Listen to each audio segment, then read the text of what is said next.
طے کیے ہوئے وقت کے مطابق انسان کے کام بناتے ہیں. انسان کو اس وقت تک صبر کرنا چاہیے, انتظار کرنا چاہیے اور لگے رہنا چاہیے.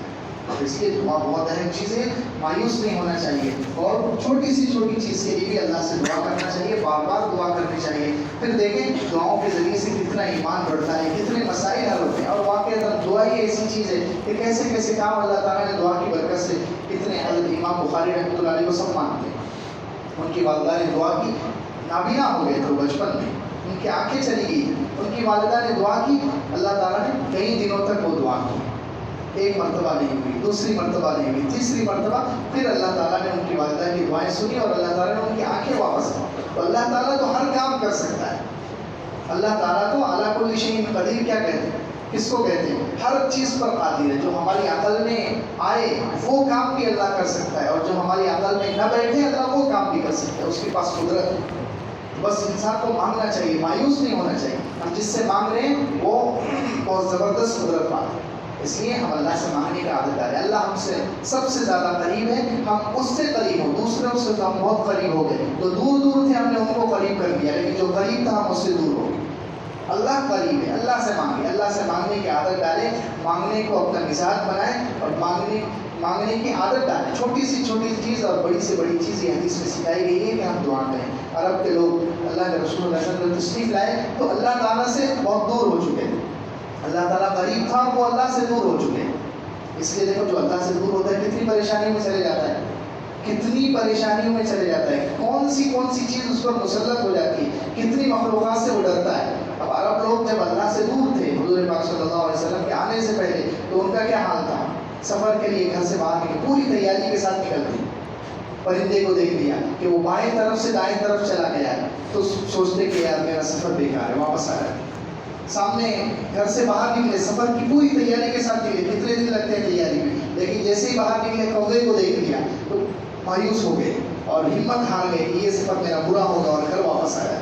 بلی کو دیکھ لیتے, الو کو دیکھ لیتے, معمولی چیزوں کی وجہ سے اپنے سفر اور اپنے بڑے بڑے کام کینسل کر دیتے. اتنا وہ مخلوق سے کرتے تھے کیونکہ اللہ سے دور تھے. جب اللہ کے رسول صلی اللہ علیہ وسلم آئے اور نے لا الہ الا اللہ پڑھائے کہ اب سب جتنے مخلوق ہیں, جتنے واسطے ہیں, جتنے خود ہیں, جتنی چیزیں ہیں سب ختم کرو, الا اللہ, صرف ایک اللہ کو مانو, ایک اللہ سے مانگو. تو پھر اب اللہ سے قریب ہو گئے. اب اللہ سے قریب ہو گئے تو کیا ہوا؟ پھر سمندروں میں دوڑ گئے, سمندروں میں گھوڑے دوڑا دیے, پھر جنگلی شیروں کو پکڑا کان سے اور ان کے اوپر بیٹھ کر انہوں نے سواری کی. اتنے زیادہ طاقتور ہو گئے. پہلے جو الو سے ڈر جاتے تھے, کوے سے ڈر جاتے تھے اور معمولی چیزوں کی نحوست سمجھ کر اپنے سفر اور بڑے بڑے کام کینسل کر دیتے تھے, جب اللہ سے قریب ہوئے تو سمندروں پر انہوں نے گھوڑے دوڑا دیے اور جنگلوں کو انہوں نے درندوں سے خالی کر دیا. یہ اللہ سے قریب ہونے کا نتیجہ ہے. تو ہم بھی اللہ سے قریب ہوں, اللہ سے قریب ہوں گے تو ہمارا ہر مسئلہ حل ہوگا. اللہ رب العزت سے دعا ہے اللہ تعالیٰ نے اپنا قرب نصیب فرمائے.